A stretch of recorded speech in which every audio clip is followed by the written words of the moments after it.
sound of the maples can shake me like a cry of bugles going by.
I guess we're probably standing at a bit of a historic moment here right now. I expect within the next hour that there will be a massive attack on Kuwait and Iraq, and that will be roughly along the lines of a major Tomahawk attack, followed by significant numbers of B-52 bombers, followed by many waves of attack aircraft going in. This will be repeated, I guess, basically until major targets are in fact neutralized. The CF-18s have been flying, for those of you aware, from about early this afternoon, a steady cap, 24 hours a day in the northern Persian Gulf. And if the Iraqi fighters come out, it will be CF-18s along with the American F-14s and F-18s out of Sheikh Isa will be the ones that will be sitting there waiting for them, and they're ready.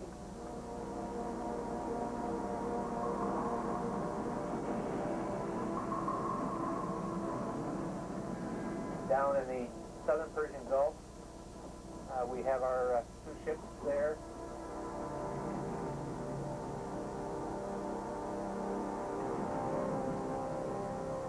Protectors out in the Gulf of Oman, finishing off her cruise change of workup. And basically the Canadians down there have been told to take charge, and they are, of all the replenishment and logistics ships for the naval force at sea. It's no small task, and I can only tell you that the group down there is doing a superb job from what I've been able to see so far.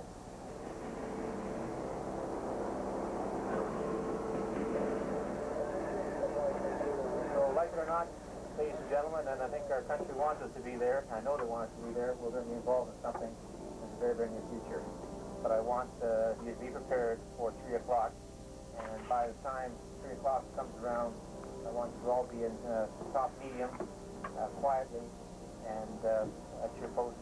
If in fact you do hear a warning, it'll be because there has been a preemptive attack by the other side, and you're going to need to get into top medium or top high as ordered.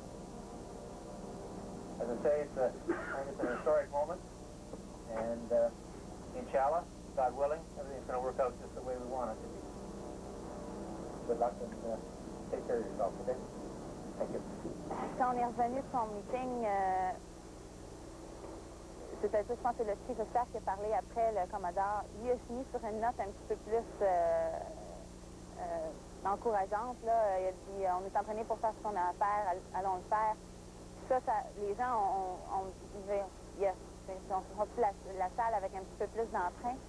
There is to be no phone calls out of here to anybody, other than people that are on duty and have to make those phone calls to people. No phone calls home for the time being. One of the precautions we want to worry about is, in fact, if there's a response right away and there's a massive Scud launch, we have to be able to figure out exactly where they're all going. So that really is the precaution aspect. But maybe the real reason why we go to top high, not because we're being targeted, because they're flying all over the place, and until the dust settles, we want to make sure that we're not a target. Think of what the length of time of a Scud flight is. We're talking in terms of minutes. So we can go back down after that. So there's no reason to panic just because we go to top high. You've all been well trained, so let's go and do it.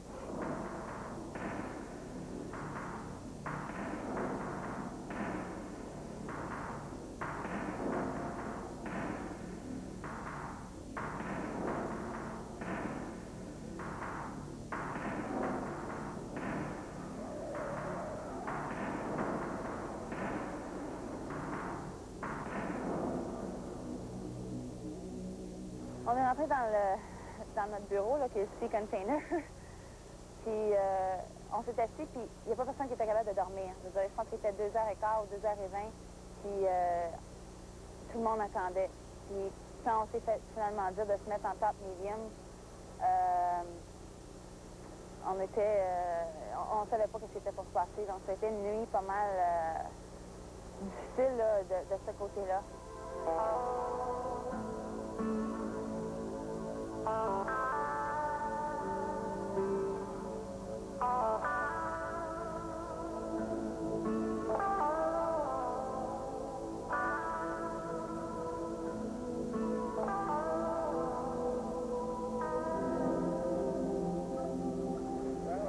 Notwithstanding the fact it's cloudy, I think somehow the sunrise is a lot brighter than it was yesterday.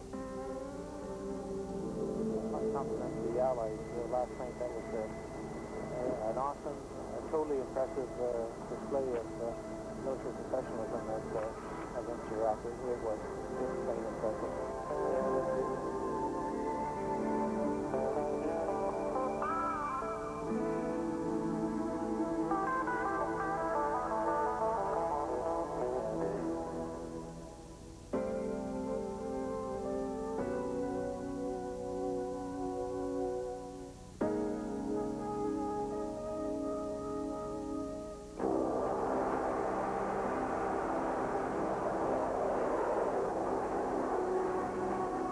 Ladies and gentlemen, approximately 0210 Bahrain time on the 17th of January, or 1810 Ottawa time on the 16th, military offensive operations against Iraqi forces were commenced. Well, you know, we're going to get back there and we're going to say, God, it was awful, you know, and we'll talk about sleepless nights and a lot of things that didn't exist. Look, I mean, the fact of the matter is that here in Bahrain, as you know, this is about as dangerous right now as Miami Beach, except for the odd air raid siren that goes off.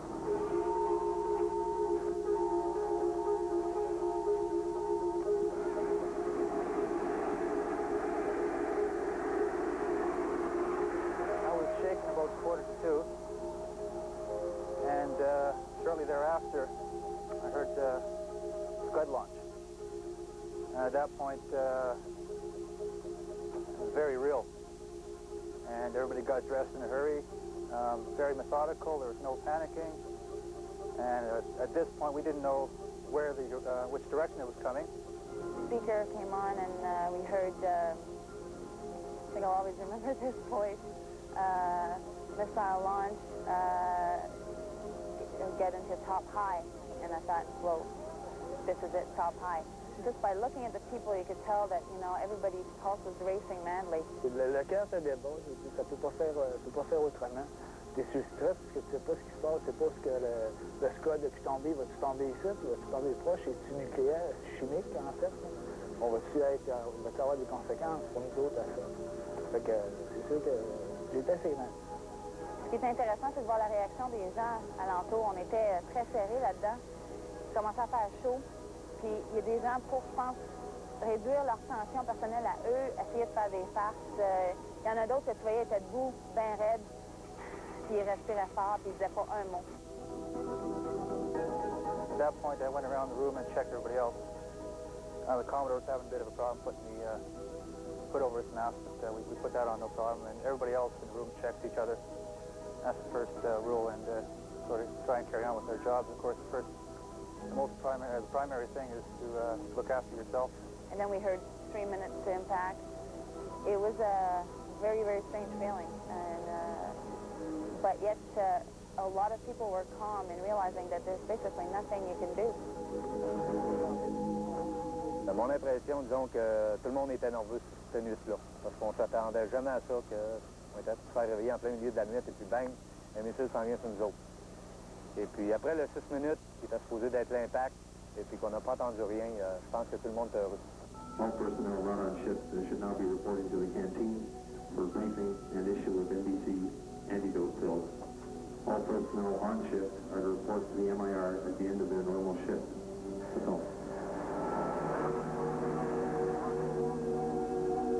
But we don't need to worry about all these biological warfare agents that are going to come from missiles and wherever else. We're going to do it to ourselves.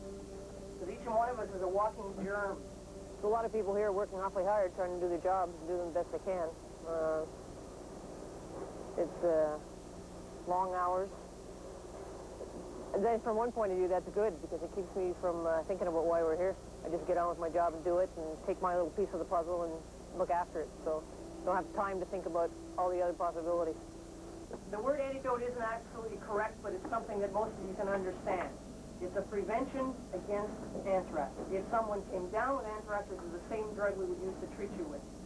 Okay, we're trying to prepare in case this happens.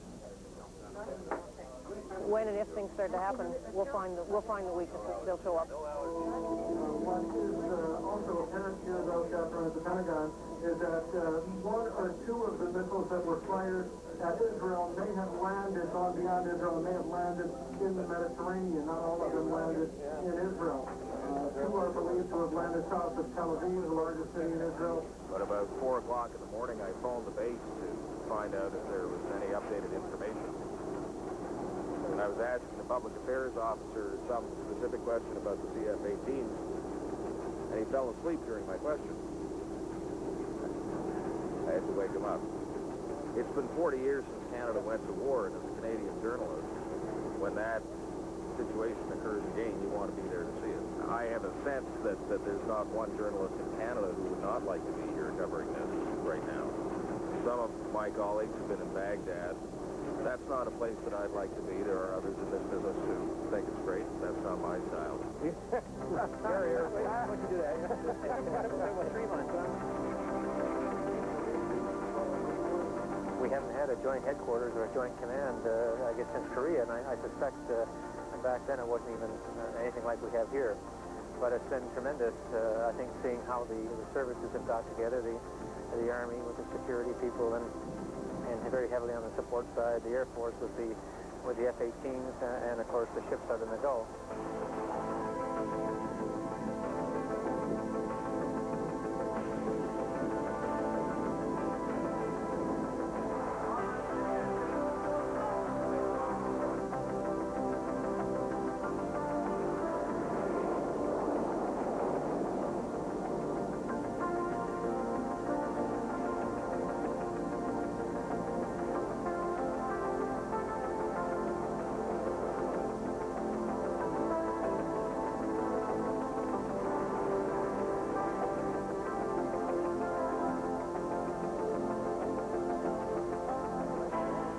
C'est mon premier vol dans un secteur opérationnel.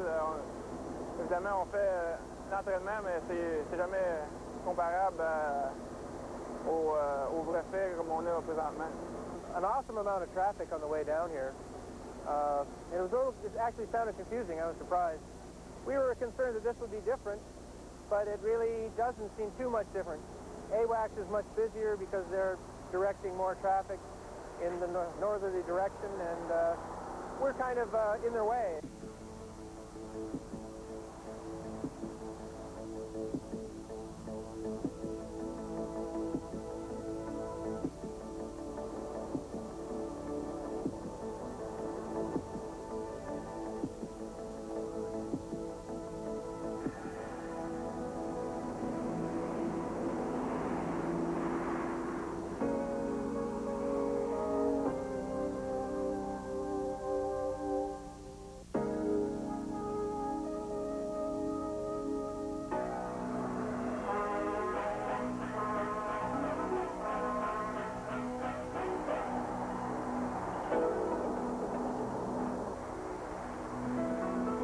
sans doute, il doit élever notre niveau de professionnalisme dans la force armée canadienne, naturellement. Et ça est bien évident ici, en mer, dans l'air, même ici au quartier général. Il était bien évident maintenant. Je suppose la seule chose qui me dérange un peu, c'est il était nécessaire d'avoir une prise comme ça pour élever notre niveau ici.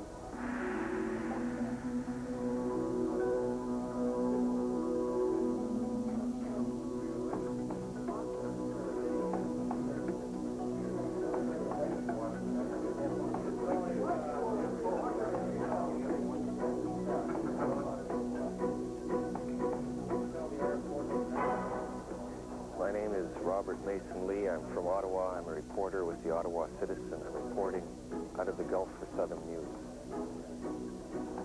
Did you want his name so you can call him, or? There are very good people on the base. The Canadian Forces people are tapped into all sorts of intelligence gathering networks and have that information. And I found if you reach them directly and you ask them intelligent questions, they will explain a scenario to you. But it's the same as any corporate structure, often an unnecessary middle layer that you have to puncture before you can get at that information. Well, any of you gentlemen that do change your mind and want to go down to Dubai to get on the ship, right now there's 3 or 4 available berths, so you're free to go anytime you want. Information power in this age is military power. It becomes an adjunct of the military effort. It's their job to get on top of it and to make sure it's useful to their war ends and not counterproductive to their war ends. It's a journalist's job, on the other hand, to get as much information and as much information verified as he can, regardless of whether the source is military or elsewhere. Saddam Hussein wants that 24-hour impact. He wants it live. He is using these, as I've briefed before, as terror weapons, and he will use the media and the live coverage to that effect. To sum it up, I don't think there's an awful lot of bad intent. I think there's some old textbooks and some outdated thinking, and there hasn't been enough personnel thrown at the problem, and maybe not enough of a realization that information is half of the campaign. Every time you turn around, you see a photographer or a reporter, and that adds an added measure of stress to people. I spoke with some people a few minutes ago. Their families back home are getting headlines that say Canada has no defense against the Scud missile. It's causing a fair bit of panic and discomfort for people back home. They have to wait upon us to phone them and tell them that we're safe.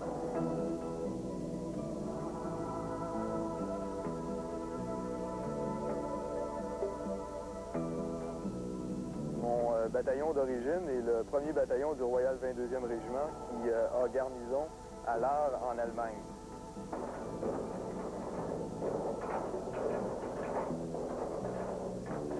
Si on dit à quelqu'un que nous allons attaquer s'il ne bouge pas, il faut être prêt à attaquer. Je n'ai absolument pas le goût de voir mes hommes tomber au combat. Par contre, j'ai très certainement le désir de remplir toutes les missions qui me sont données. Il me faut vous avouer qu'il existe une certaine peur de me lancer à l'assaut d'une position irakienne qui est fort bien défendue. Ce serait une action, ce serait une opération qui fait peur à n'importe qui, et je fais partie de ces gens qui ressentiraient une grande crainte, un danger naturel à aller s'exposer parce que vos chances de mourir sont très grandes. Et il n'y a pas personne qui est prêt à mourir du jour au lendemain, quelle que soit la cause. Alors dans cette situation-là, oui, il y a une peur, mais d'un autre côté, il y a le désir de remplir la mission qui nous est donnée.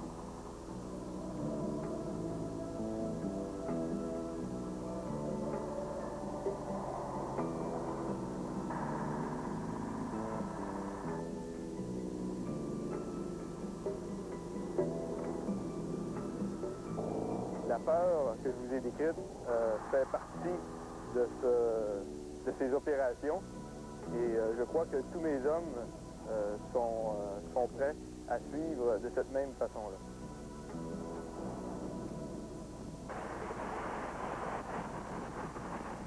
The camera can only record what light reflects off the subject matter. So it records the surface of things.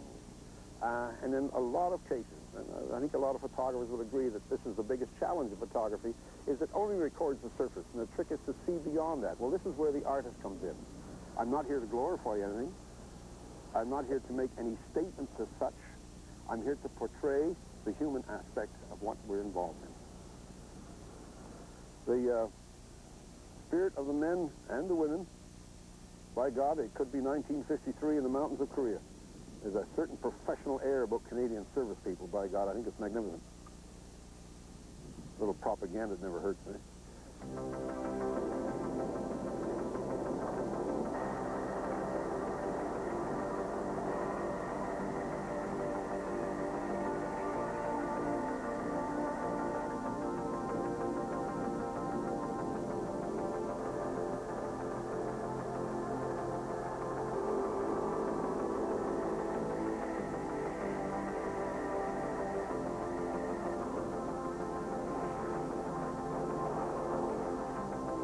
On va être bien vous. Donc ça, c'est une affaire qui arrive immédiatement, là. Mais je pense que le futur, c'est le futur. Les mauvais souvenirs, on parle pas de ça. Parce que le monde va assez mal aujourd'hui, et puis si dans le futur, ça arrive encore, si on est dans le futur et puis qu'il n'arrive aucune déclaration de guerre comme qui arrive présentement, je pense que nos enfants, nos petits-enfants n'ont pas besoin de savoir ce qui s'est passé. Ça a été passé, c'est passé. Et puis regardons vers un meilleur futur.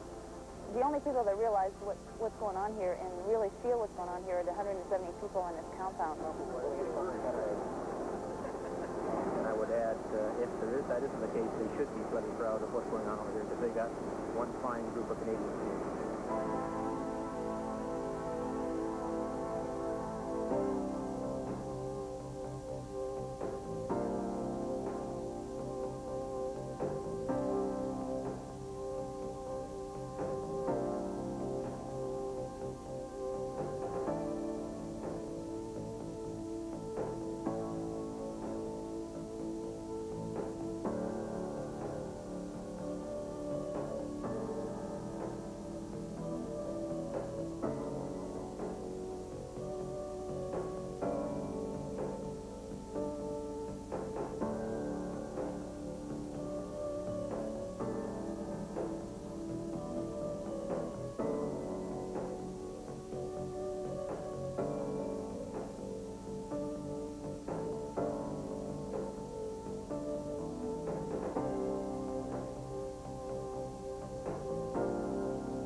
The scarlet of the maples can shake me like a cry of bugles going by.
chose qu'à tous les jours, j'essaie d'écrire soit un parent ou un ami au Canada, en Europe. Puis aussi, tous les jours, j'écris à ma femme et à mes enfants, parce que c'est vraiment important. Maintenant, lorsqu'on parle de journée au Qatar, la meilleure chose que je pourrais, ou la meilleure manière que je pourrais vous répondre, c'est ce que j'ai écrit dans la lettre à ma femme hier. C'est-à-dire que je vais expliquer un petit peu sur ma journée. Puis, une des journées, on s'est levé parce que j'avais volé la nuit la veille, je m'étais levé environ à peu près 10h30, 11h. On prend un déjeuner, on mange des céréales, on prend un peu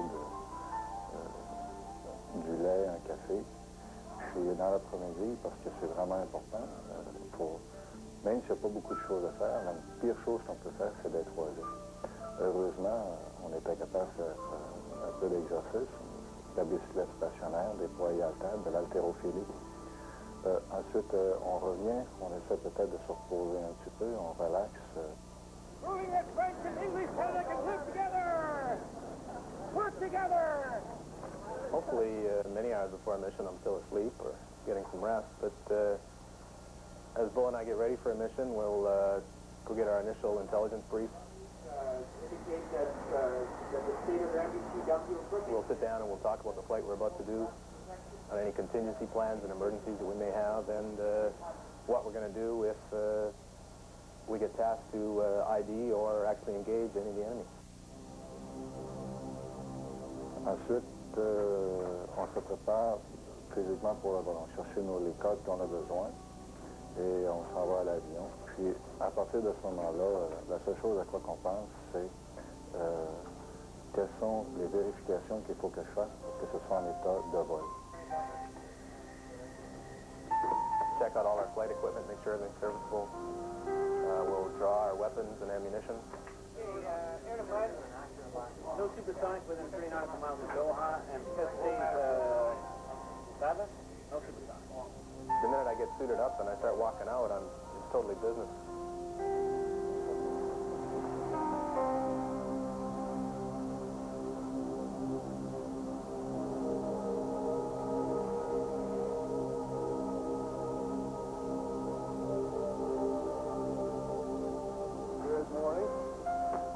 Quelles sont les choses, quels sont les boutons qu'il faut que je pousse pour que tout marche correctement. Puis s'il y a un problème avec l'avion, avec le jet, je sais exactement où me rendre. Je sais que l'avion a déjà été préparé pour moi. On peut y aller, que ce soit Bruce ou moi. Puis qu'on soit capable de conduire notre mission. You get in the cockpit. First thing that happens is the ground crew will basically help you strap in.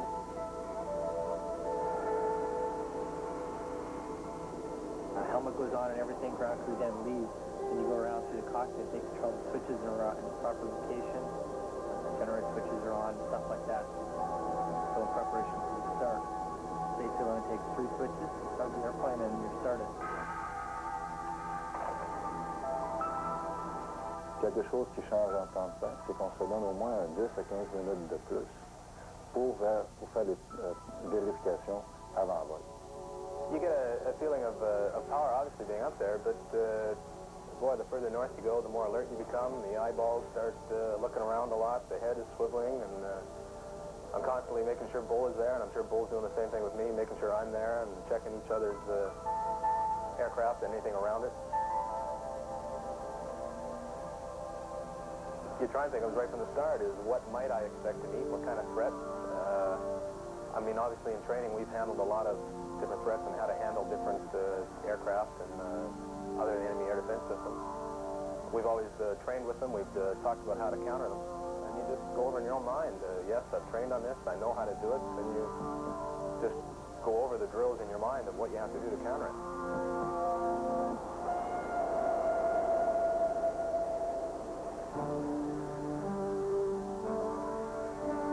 I could teach my mother to fly the airplane.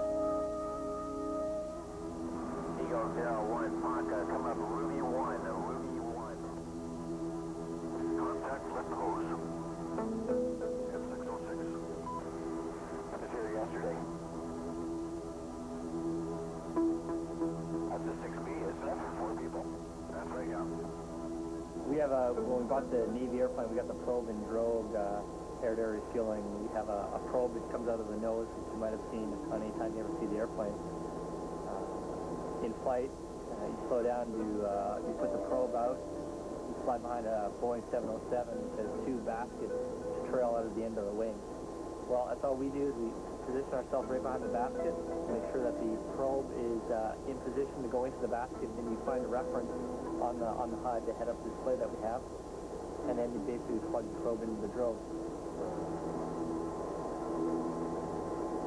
Yeah, some people are thinking that we haven't seen a lot of action yet or something, but I don't agree with that because I think the job we're doing right now is really important, and I think we are going to see action in the future.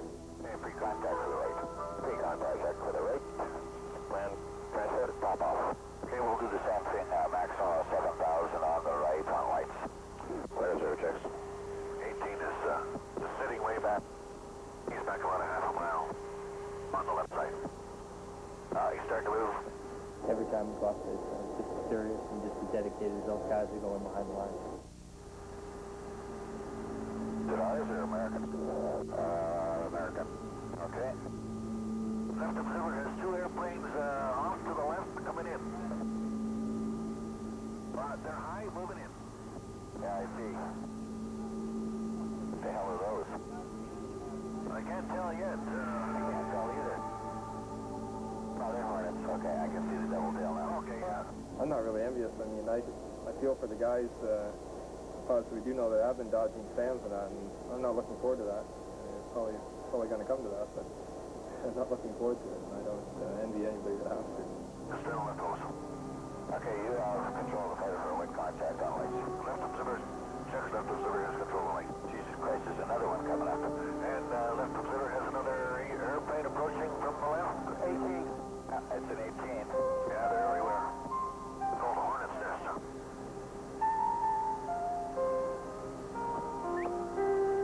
I wanted to ask how much you were looking for, that's all. I've got to save some for the rest of my Canadians. That aircraft, disconnected down below the airplane. Have a good day. Well, the exciting part about it is it sounds pretty easy, but when you talk about it, but the basket doesn't stay stable. Like, you can fly formation off an airplane, but as soon as you bring your nose up close to the basket, then the wind coming off the nose of the airplane moves the basket around, and so it can be pretty tricky. And if the plane that you're refueling off is in cloud or in any kind of turbulence, the basket swings around quite a bit, and it can be pretty tricky to get on. Le problème de piloter le 18, c'est que l'autre avion que je pilotais, c'est un avion qui me parlait. C'est un avion que je pouvais sentir. C'est un avion dans lequel, lorsque je m'attachais dedans, elle vibrait.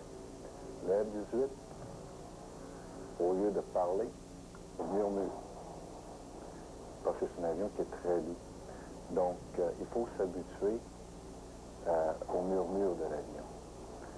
Lorsqu'on s'habitue au murmure de l'avion, c'est un vrai champ. Parce que l'avion te part en douceur. C'est un avion qui est tranquille. C'est un avion qui est paisible. C'est un avion aussi qui pardonne beaucoup.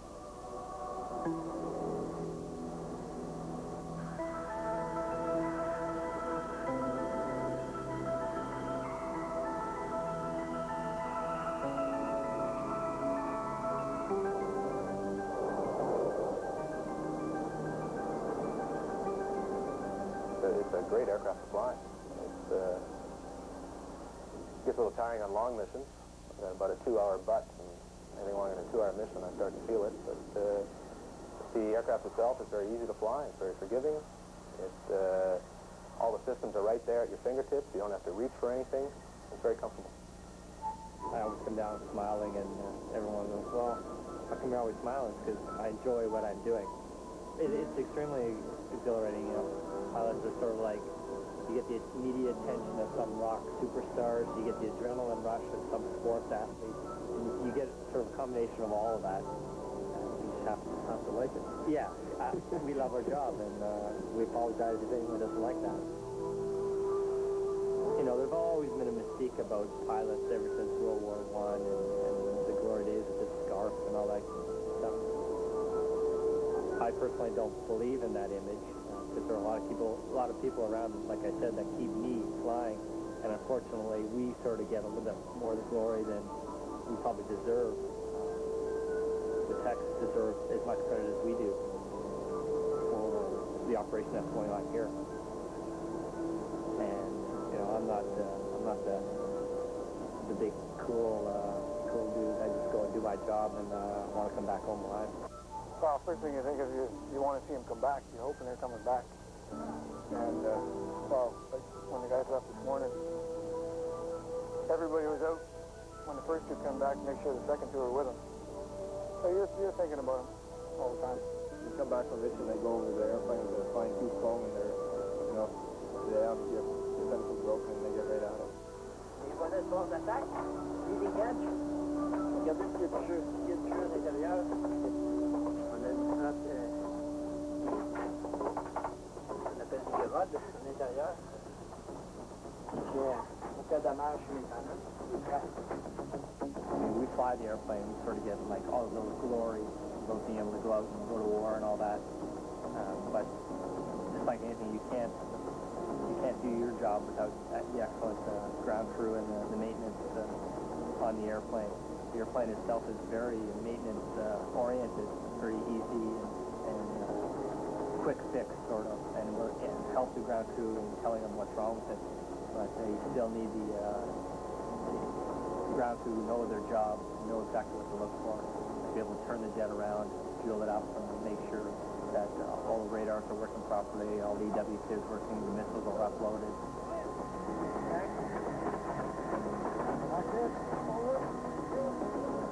And everything's working properly. Every time we go to that jet is 100% working. They carry a lot of pride, I'm sure, to make sure that the airplanes perform properly when they're supposed to.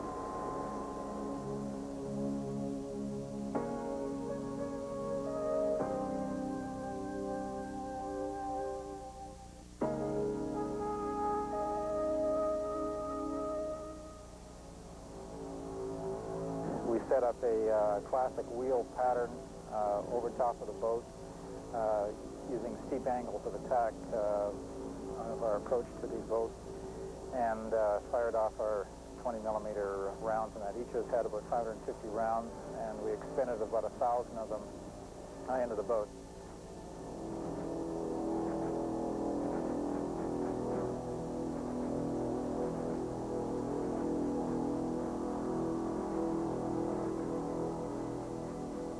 You have to realize that on the F-18, the center of the aircraft is where the gun is placed, right in front of the windscreen. So when you shoot the gun, you have this huge orange glob of fire coming right out the front of the windscreen, with the cordite and everything flowing back over the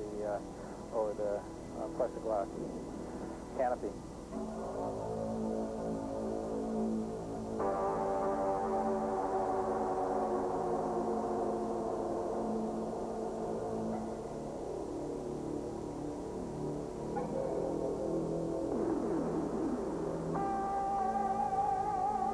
Decided to try our area-air ordnance on the boat, just on the off chance that it was that was going to work.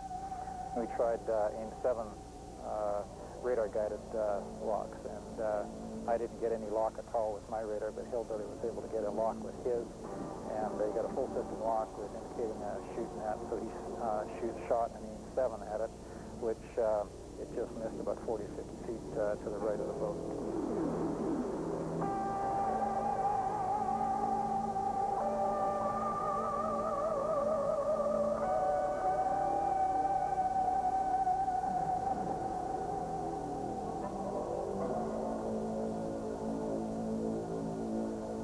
Last seen, the boat was still jinking like crazy, heading northwest, east, and south. There was no attempt to try to make a beeline for the shoreline.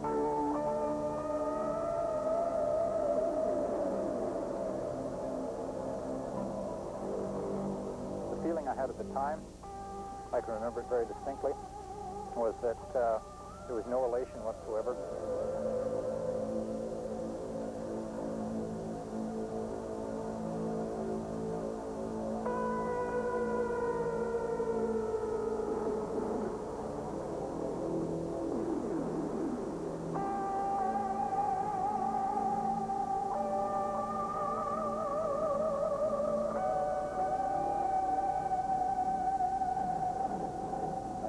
do it again, it'd be one pass, haul ass, and get out of there.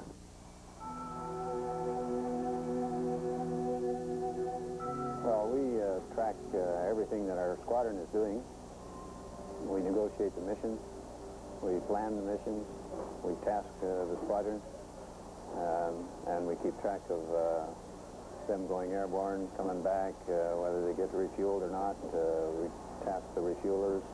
We get transport airplanes in. We meet the airlift requirements. You name it. We are the headquarters. That's what goes on in this, we call it Triple C, Canadian Command Center. The media's role here is the same as anywhere else. They're out for information to make a headline, and they want to be in the right place at the right time, which sometimes is hampering to operations. They come and see me once a day and get onto the line where we do our operations, so they're only bugging us, if you want to put it that way, once a day for about an hour. Qu'est-ce qui s'est passé? Ce qui s'est passé, c'est que les avions américains étaient engagés avec 2 ou 3 bateaux. Ils ont été courts de carburant, alors ils ont dû entrer. We are getting excellent cooperation with the Americans. We've flown with that squadron, also providing sweep and escort for them when they go in bombing, and we provide top cover on numerous occasions. So we're working hand in hand with the squadron.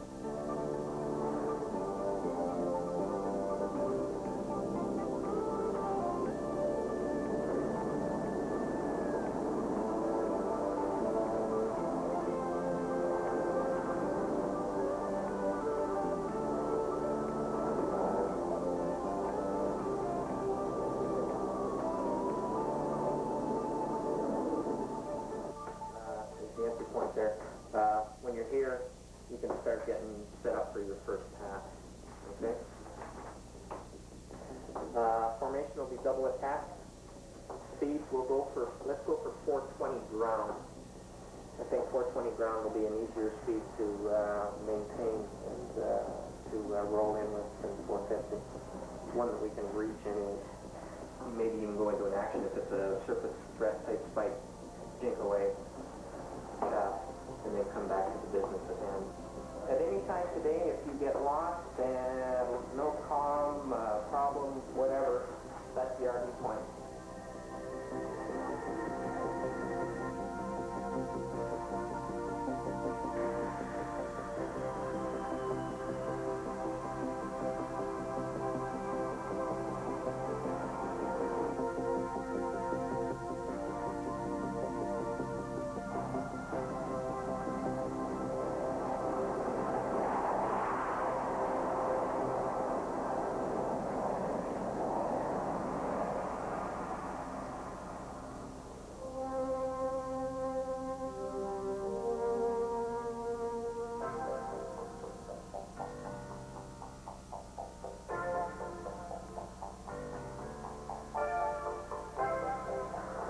Are making progress.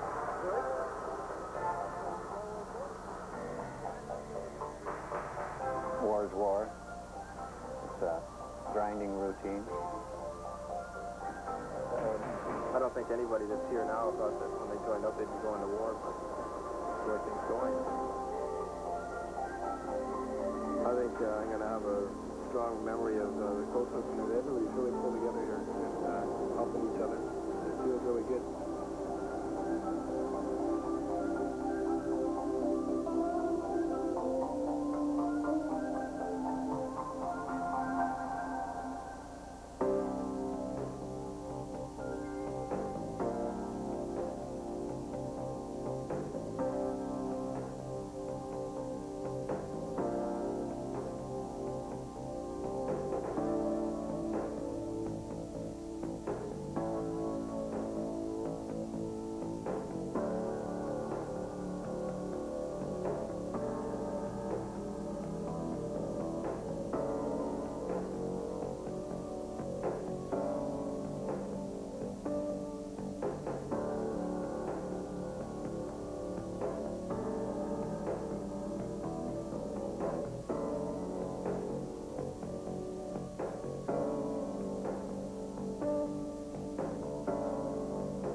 the maples can shake me like a cry of bugles going by.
And on the 16th of January, sometime, I guess around 8 or 9 o'clock at night, I had an exclusive message that said that the deadline has passed and there is every intent that hostilities will start after midnight.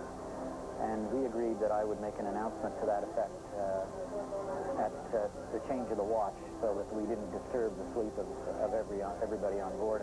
And at the same time, there would be these anti-nerve agent pills issued to everybody, and so everybody had to start taking them at midnight. And we all lined up, and I decided that I would go down and line up with the rest of the ship's company, which I thought was a good idea. And I stood in line and we chatted, and chatted to most of the sailors on board that were about to come on watch. The ones that were on watch would get their pills later. But I lined up with everybody, and we had quite a conversation in that lineup about, well, that's why we were here, and, it's about time, and I'm glad that at least a decision is made. And there was very much a positive, upbeat kind of feeling that we knew we were sent out here to do a certain job, and that job could mean war, and it was almost a feeling of relief.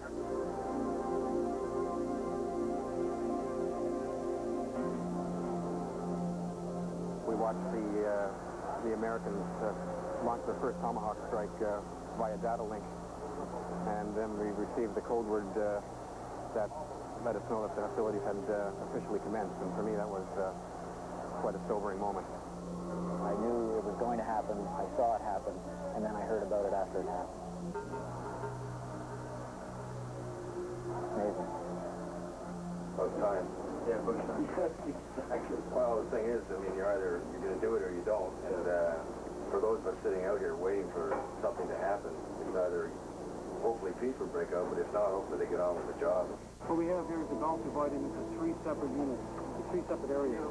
We have what we call the shooter area, which is up forward in the northern Gulf. The units up in there are units like the Wisconsin, the Iowa, the Missouri battle wagons, actually. 2 carrier or 3 carrier in the center of the Gulf, and our area in the CLF box down here. The oil slip right now is what I just spotted over here.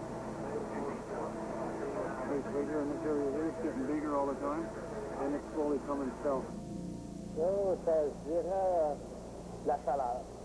La chaleur, puis les serpents de mer, quand j'ai vu beaucoup de serpents de mer, puis j'ai vu des dauphins, des requins, puis des animaux que tu peux pas souvent faire chez nous, tu sais.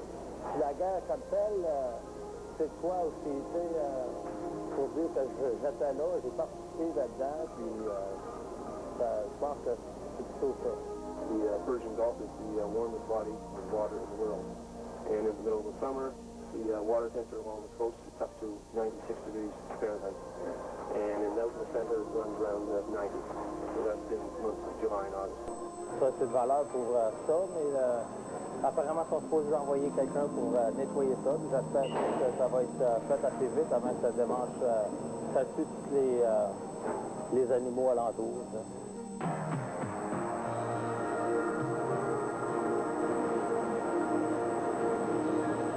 There are 3 naval operational commanders in this particular war. The strike commander with the cruisers and the Tomahawk missiles, and the strike capability, which is being coordinated by a U.S. Admiral.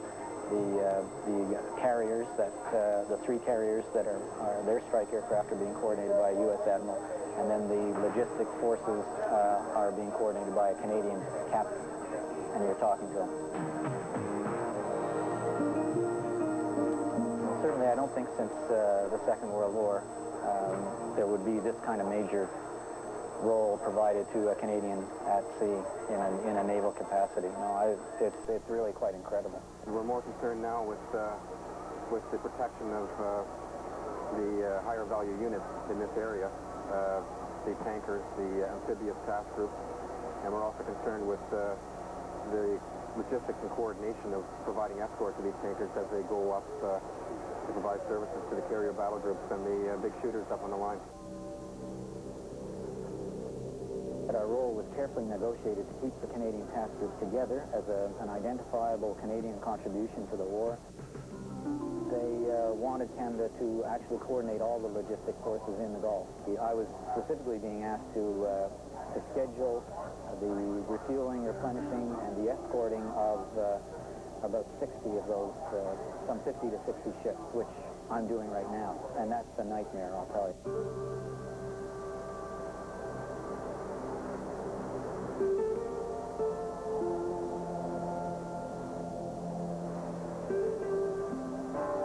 I have 10 countries now that are supplying me with escorts that I basically tell who needs to be escorted when and where, and they go and do it.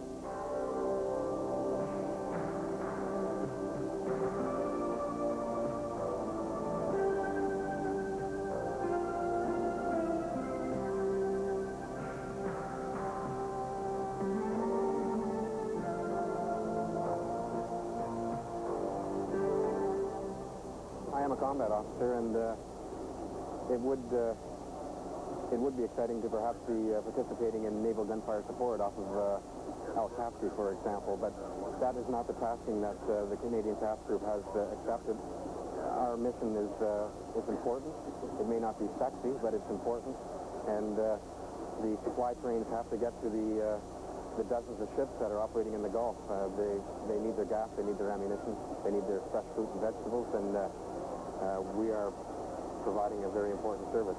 The Canadian Navy has had a lot to do with NATO, and we work very well with all of the countries in NATO. We tend to be a conduit, and in fact, we call ourselves the glue in this particular organization. We're sticking all of the things together and making it happen.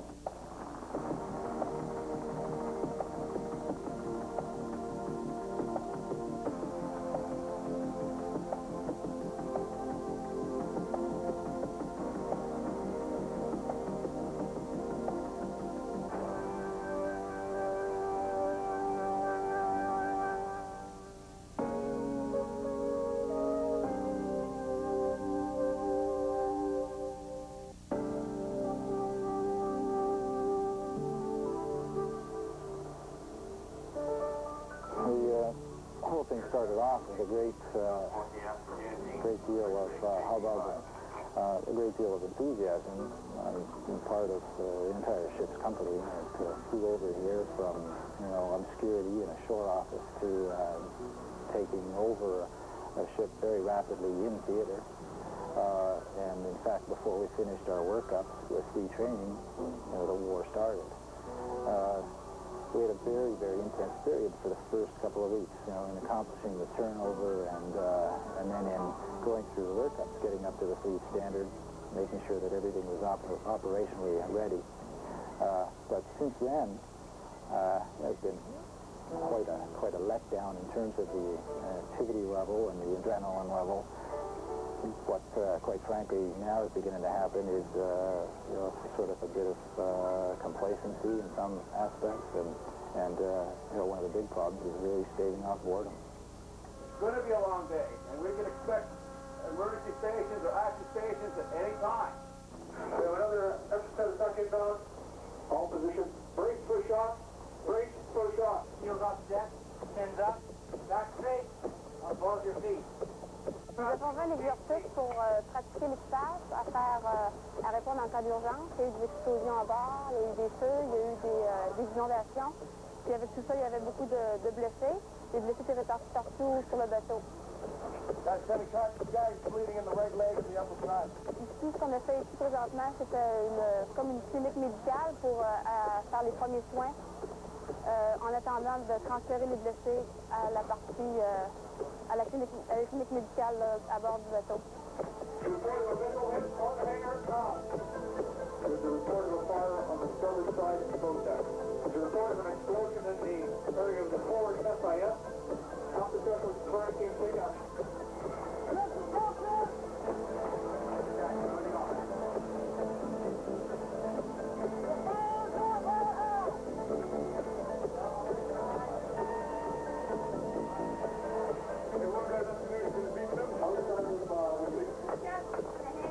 Alors ici, on recevait des blessés, on leur donnait leurs premiers soins, et puis on les mettait en ordre pour les faire partir à la salle de traitement.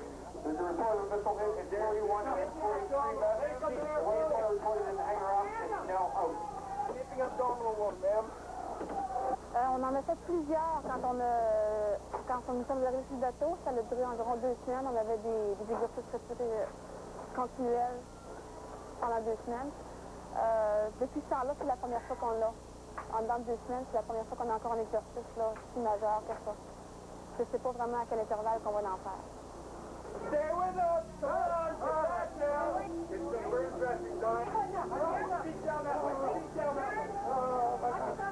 Oh my God! J'ai très confiance à ce que l'équipage peut faire.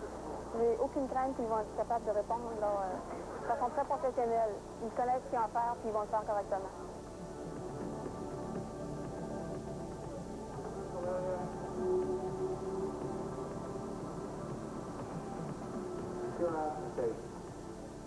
All in all, it wasn't a very good exercise. We seem to become complacent since we finished our workup. I know we've had a long day, but guys, that's the way it is. It's going to be a long day. Sense of urgency wasn't bad, but it was better. People are not allowed to run, right? And I think the difference is that we tell them to walk fast, not faster. It's just a sort of a feeling that, you know, if we get hit, if we have a mass casualty scenario, even with what we have on board, you know, it may not be enough. That's always in the back of my mind.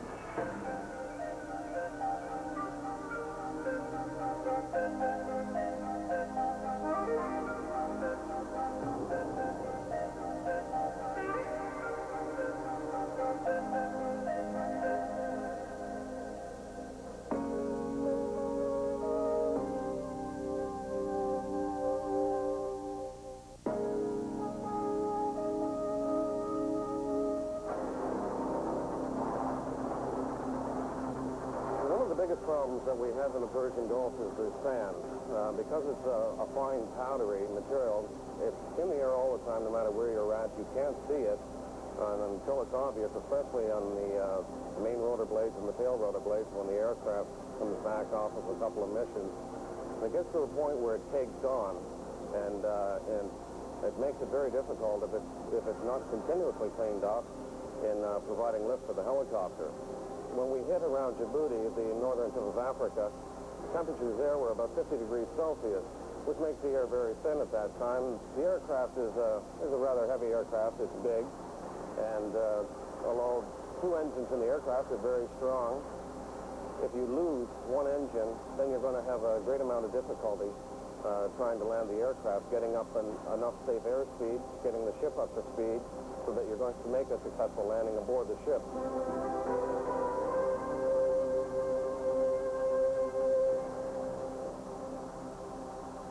besides being one of the pilots, my responsibility is to ensure that we get the mission accomplished, in a safe manner. I'm responsible for the safety of the aircraft, but also if the mission is not accomplished, then that's my fault too. Well, actually, when I knew that I was going to be flying with him before I left, so I took out all the life insurance that I could.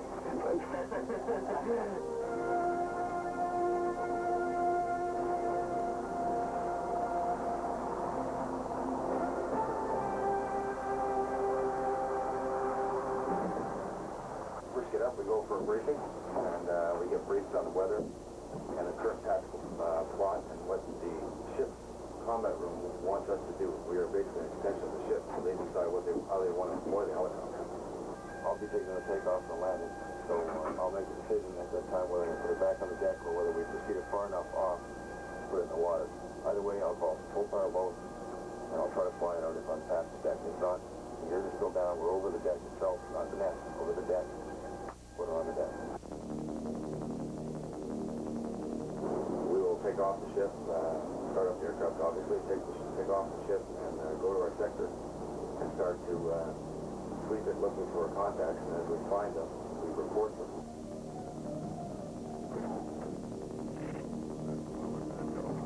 What we call the Officer Tactical Command will decide whether he wants us to make sure these boats do not encroach any farther upon the territory. And if so, then we will take any measure we available to us to turn them around. Normally what we'll do is hover in front of them, kind of blocking their passage, and with the downwash, the 100-knot downwash on the aircraft, and normally most of these small boats turn around.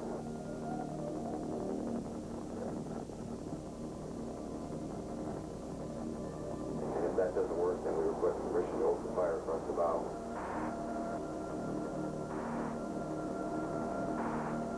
Well, normally our aircraft is used for any submarine warfare, and of course, practically submarines out here, so we've taken on a different role. It's very challenging because we have to fly very low levels over the water at night and establish standings of vessels that normally we wouldn't come nearly as close as we have. It's completely different what we've been practicing for years, and so it took quite a bit of getting used to getting the crew development down and how we do this with new equipment, new procedures. We're one of several different types of helicopters in the Gulf, probably one of the older ones, but we are probably the best equipped to do the job. With the clear, forward-looking infrared and night vision goggles. We're flying very low and very slow, and with no lights. It's very challenging for us. But we're doing the mission we've been asked to do, and we're having a good time doing it too, actually. It's a lot of interesting flying.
Physically, everyone is doing great, with the exception of the time when male's laid on board.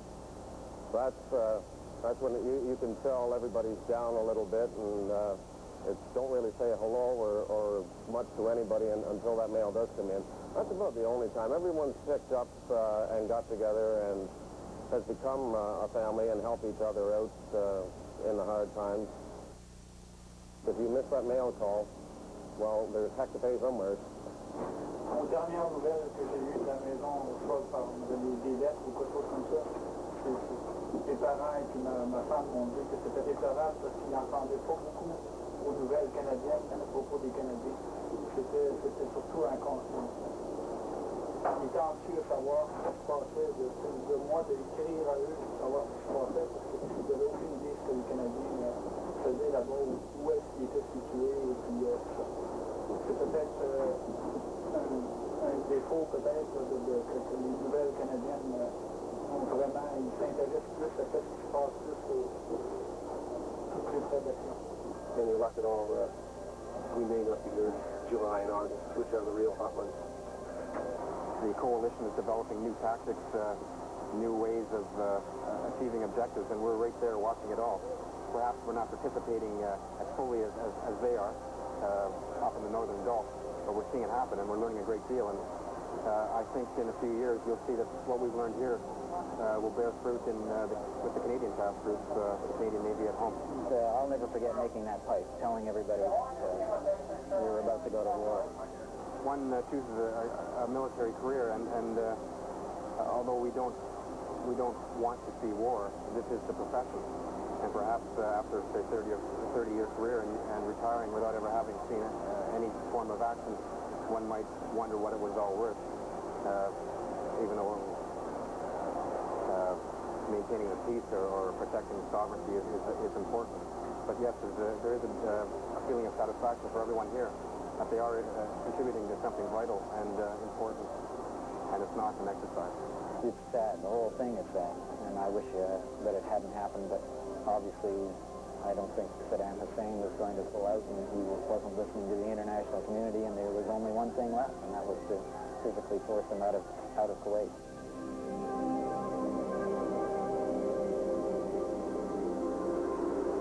Pretty much the Persian Gulf is enough for anybody.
The scarlet of the maples can shake me like a cry of bugles going by.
coming in on the flight to Al-Jabal, there was a Scud attack on at the time.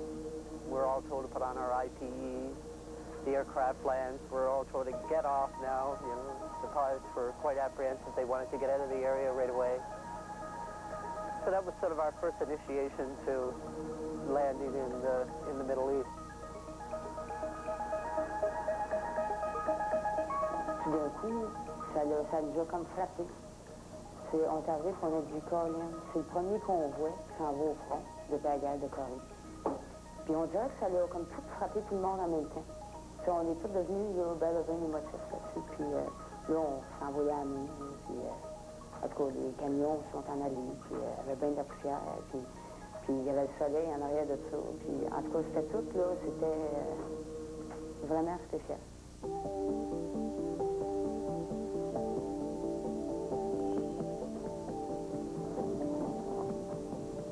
I was caught here without my boots, and it poured 1.5 inches of rain the first night we were here, and I deeply regret not having complete footwear. I prepared for a dry climate.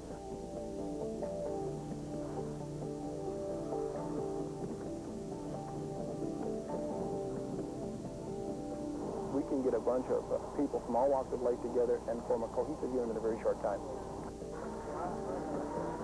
I've got a lot of confidence in the guys I work with, and I trust them. So I'm sure everything will work out great. Canadians always pull together. Ce qui m'inquiète le plus dans ce conflit-là, je pense, c'est la guerre chimique, biologique, nucléaire. C'est vraiment ce qui me fait réellement peur. J'ai pas tellement peur, j'ai pas d'appréhension envers les blessés qu'on va avoir, les situations, la cruauté qui peut exercer au niveau des hommes.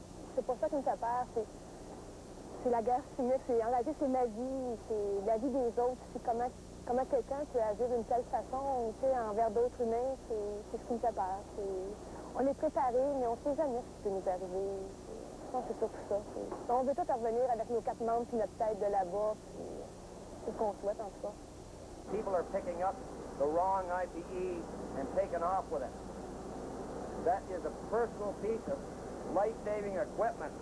If you take the wrong IPE, somebody else picks up yours, somebody's going to be out a piece of equipment that will save their life. So make sure you check before you pick it up and walk away with it. You may have left yours down the tent line. You think the one behind you is yours, somebody's out. You get an NBC attack, somebody's going to die.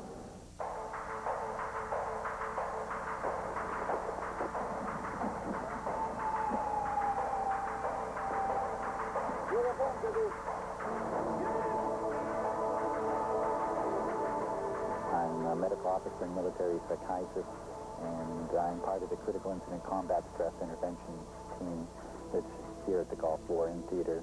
Chemical warfare is, needless to say, very stressful, as we can all attest to just getting out of our gear a few minutes ago.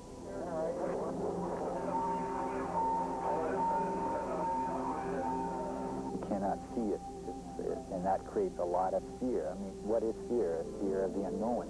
You can't see it, so a lot of times people are walking around wondering where it is, when it's going to hit them, so it can be very, very stressful for them.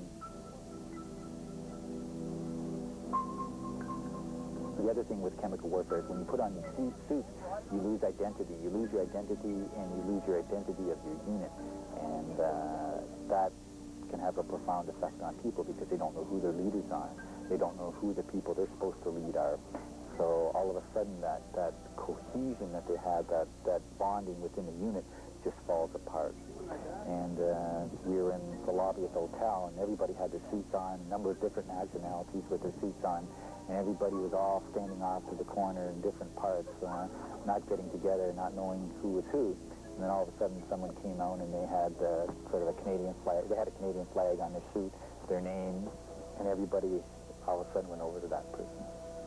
And they felt, hey, I feel secure here. This is a Canadian. I know who this person is. This is great. This is our unit. When it really happens and there's real chemical agents, people are really going to panic. Some people are really going to panic. And talking to the British and American psychiatrists, we found a lot of people are having trouble, relatively a lot, putting their masks on, keeping their masks on, their suits on already, hyperventilation, panic attacks, that type of thing. But certainly that's going to be one one of the biggest factors is chemical stress. That's the unknown, how people are going to respond to that, how all the allies are going to respond to that. We're all aware that in the next 24 hours, the ground war is going to start, and you people are going to see and hear things in the next 24 hours that you're going to be dreaming about for years and years to come. So you have to look after yourselves as well, and that's very important. You have to look after your buddies.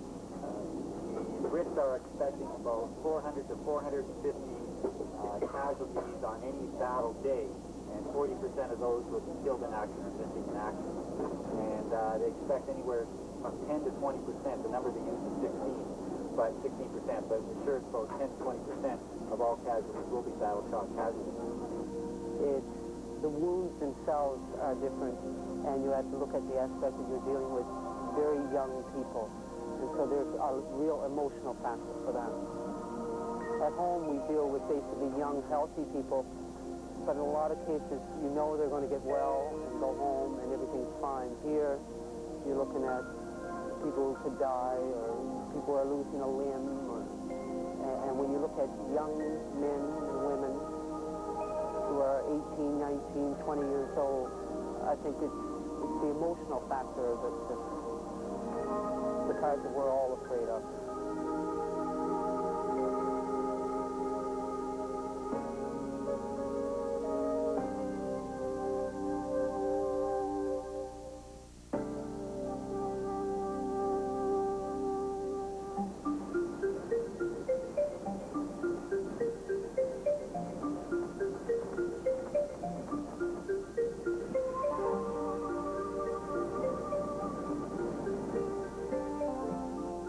What I've seen here, the field hospital makes me confident that we can deal effectively with what's going to come through the door.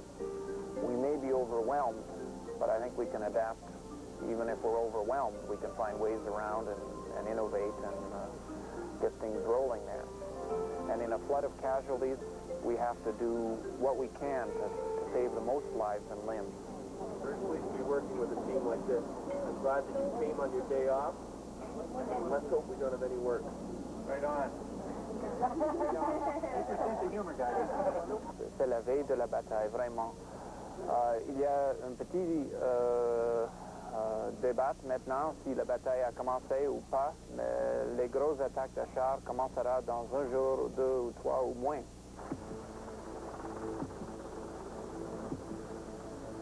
We've had 3 real cases in here. One that was a gunshot wound, and I think that was a bit of an eye-opener for quite a few people here who had never seen anything along that line before. Here I'm with the Advanced Surgical Center 2 as the orthopedic surgeon with the Canadian Field Hospital. And we can adjust it more to make sure that the alignment is acceptable. Someone take my visor off, please, before I die. C'est toujours considéré comme contaminé. Et en fait, c'est toujours contaminé. Parce que les plaies de guerre, c'est quelque chose qui est fait à l'extérieur avec des balles ou des fragments de métal qui sont sales. Le patient, inévitablement, tombe par terre dans la boue, dans la saleté. Ses vêtements ne sont pas propres. Alors, tous les plaies de guerre sont considérés comme infectés. We really needed the 3.2 drill bit. That drill bit was just a touch on the large side, but I'm still getting good grip.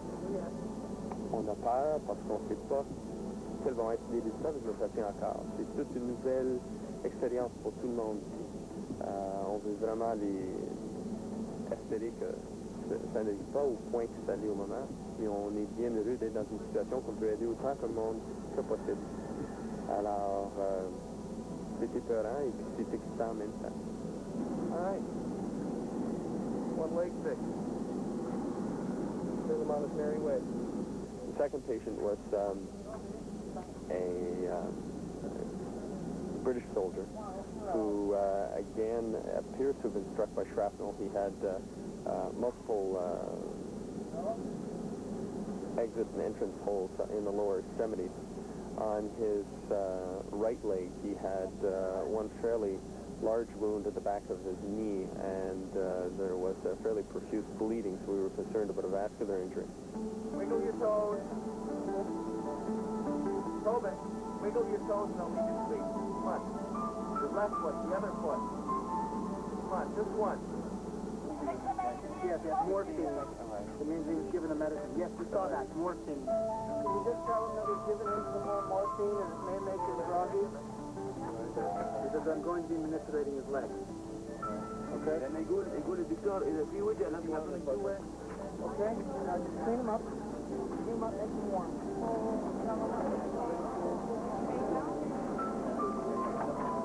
اسمك الأولي اسمك مظهر. Tell me what time you were shot? 11 this morning. Okay, it was shot or was it shrapnel? We're going to be playing around his head for a few hours. I don't know if we can get into his right arm or not. He's got right elbow, wrist, right middle finger, also left thumb injury. There's shrapnel most everywhere on his right side. The challenges are, there isn't anything particularly challenging about reading plain films during war, other than maybe identifying the various pieces of shrapnel which we're not used to identifying in peacetime, in Canada anyway. Not used to gunshot wounds and blast injuries and things like that. But otherwise, it's basic radiography, the case in point being one last night. There was a patient who sustained an injury and tremendous blood loss, and they could determine where this injury was very easily. And upon examining the patient, they suspected that it could have been a skull. There could have been a skull fracture, and they in fact confirmed that with x-rays. What kind of a skull fracture it was, that it was a depressed skull fracture, meaning the fragments were within the brain, and there was shrapnel in the brain. That is something that a clinician cannot determine just by physically examining the patient, and that's where we provide his eyes to peer inside the human body. We found, we were extremely busy. We had 27 casualties up until midnight.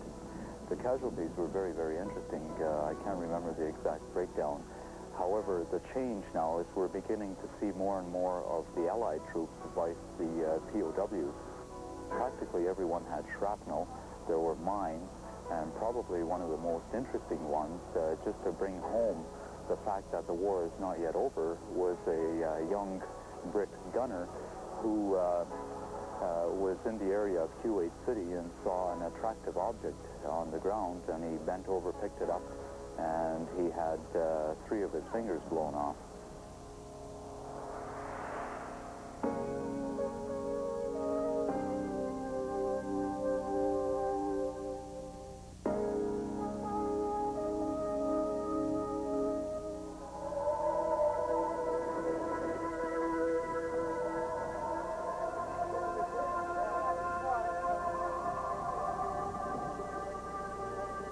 My job with the 1 Canadian Field Hospital really is to ensure that the hospital is properly defended. Prisoner of war handling is part of our regular training, and the troops are well prepared for it. It's something that we took time in our schedule before deployment to cover extensively, and we've had nothing but extremely high praise from the British about the job that they have been doing down there. My name is Major Garvin, and I command Headquarter Company of the 1st Battalion of the Royal Highland Fusiliers. I was appointed to the Camp Commandant of the Mary Hill Camp, which is the name of this camp, and I'll look after up to 12,000 prisoners of war, those prisoners of war which have been captured by 1st UK Armoured Division. One of the principles of war is flexibility. And it's important to keep a reserve of manpower. Without a reserve of manpower, you don't have any flexibility. And without some added assistance from the Royal Canadian Regiment, I would have been really stuck today. I received here, over a 10-hour period, in excess of 3,000 prisoners. War is not a nice thing, as we all know. It's very nasty. I'm dismayed, really, when I look at the condition and state of some of the Iraqi prisoners of war coming into the British prisoner of war cage, to think that any commander would ever let his troops get to that state. That's a generalization you've got to understand. There are some troops, particularly the Republican Guard soldiers and officers that are coming through the prisoner of war cage now, which are in good condition. They've obviously been very well fed. They're well clothed. They're clean.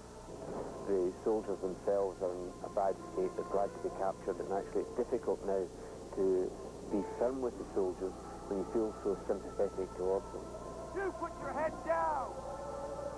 There is a tendency, I would say, with an infantry to overreact to some of those things. For example, moving prisoners around, yelling at them, let's say, moving them with the butt of a rifle or something like that. Well, these are things that we are not doing. And I refuse to partake of that kind of action because it's not required here. Good hard soldiering is used to moving prisoners out of enemy trenches and rearward through the prisoner evacuation system. But here, we're sitting back in third line, and what we're getting is prisoners who have been searched to a certain extent, although we have been searching them as well and finding lots of different items. We've had a few problems. We've had to restrict any women that are in the process of dealing with the soldiers because they might find that offensive, and that may become a flashpoint during the prisoner of war handling, and that is to be avoided.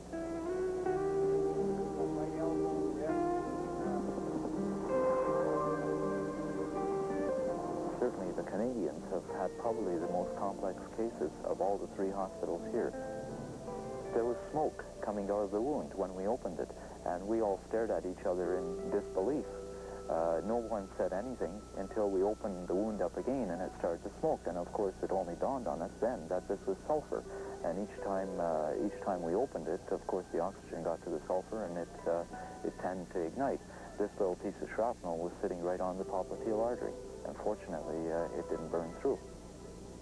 We came out here just like the Brits did, looking at World War II concepts. The World War II concepts were ones of essentially 1.5 hours per operation. Well, that did not come into being at all. The complexity of the cases required more so 3 or 4 hours per case, and frequently tying up 2 or even 3 surgeons.